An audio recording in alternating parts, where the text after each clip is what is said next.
Hi viewers, আপনারা সবাই আশা করি অনেক ভালো আছেন। তো আজকে আমি নতুন একটি ভিডিও নিয়ে আসছি আপনাদের মাঝে। আজকে আমরা শিখব কিভাবে অনলাইনে মোবাইল ফোন রেজিস্ট্রেশন করতে হয় এবং আমাদের মোবাইল ফোনটি বৈধ কিনা তা সম্পর্কে জানব। তার জন্য আপনারা সরাসরি আপনাদের ব্রাউজারে চলে যাবেন। আমি আমার ইসি ব্রাউজারে যাচ্ছি। এখানে ইসি ব্রাউজারে ক্লিক করার পরে গুগলে যাবেন এবং গুগলে গিয়ে লিখবেন neir.brtc.gov.bd রেজিস্ট্রেশন লিখে সার্চ দিবেন। সার্চ দেওয়ার পরে এখানে দেখবেন নিবন্ধনকরণ লেখা আছে। এই নিবন্ধনকরণে ক্লিক করে দিবেন। তারপর এরকম ইন্টারফেস আসবে।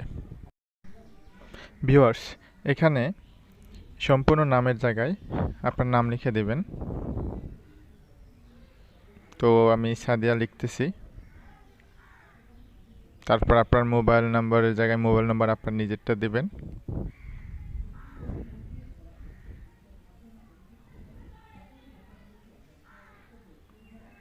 দেন পাসওয়ার্ডের জায়গায় আপনার পাসওয়ার্ড নম্বরটি দিবেন। অবশ্যই পাসওয়ার্ডটি দেওয়ার আগে একটি হলেও লেটার্স দিবেন। সেটা ছোটো হাতের হতে পারে বা বড় হাতের হতে পারে। আমি আমার পছন্দ মতো দিয়ে নিলাম, তারপর কিছু ডিজিট দিলাম। নেক্সট।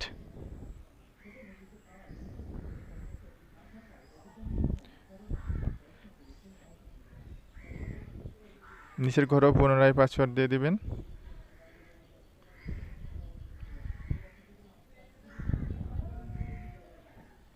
তারপরে এই ক্যাপচার জায়গায় আপনার এখানে ক্যাপচার যেটা লেখা আছে এটা আপনারা সুন্দর করে লিখে দিবেন, নির্ভুলভাবে লিখে দিবেন।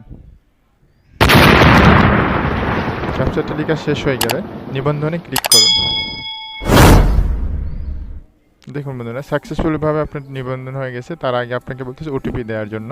তো ওটিপিটা আমারটা আমি দিয়ে দিলাম। আপনাদের ফোনে যে নাম্বার দিয়েছেন সেই ফোনে যে ওটিপি যাবে সেই ওটিপিটা এখানে লিখে নেবেন। তারপর ক্যাপচার জায়গায় আপনারা পুনরায় আপনার ডানে যে ক্যাপচারটা আছে ক্যাপচারটি ভালো করে এখানে লিখে নেবেন। তারপরে জমা দানে ক্লিক করে দিবেন।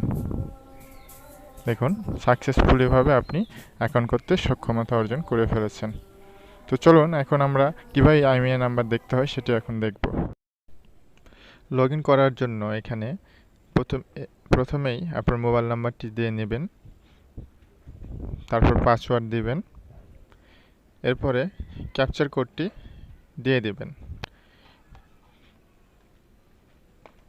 তারপর এটিকে লগ ইন করবেন। লগ ইন হওয়ার পর আপনাদের সামনে এরকম একটি ইন্টারফেস আসবে।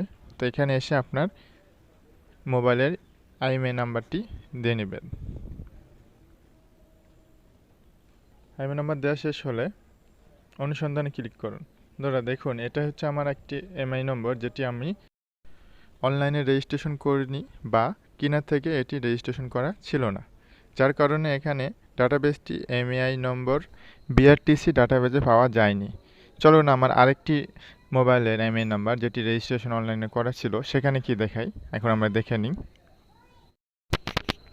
বন্ধুরা, এটি আমার ভ্যালিড আইএমইআই নম্বর। তো চলুন দেখি এটাতে কি বলে এটি রেজিস্ট্রেশন।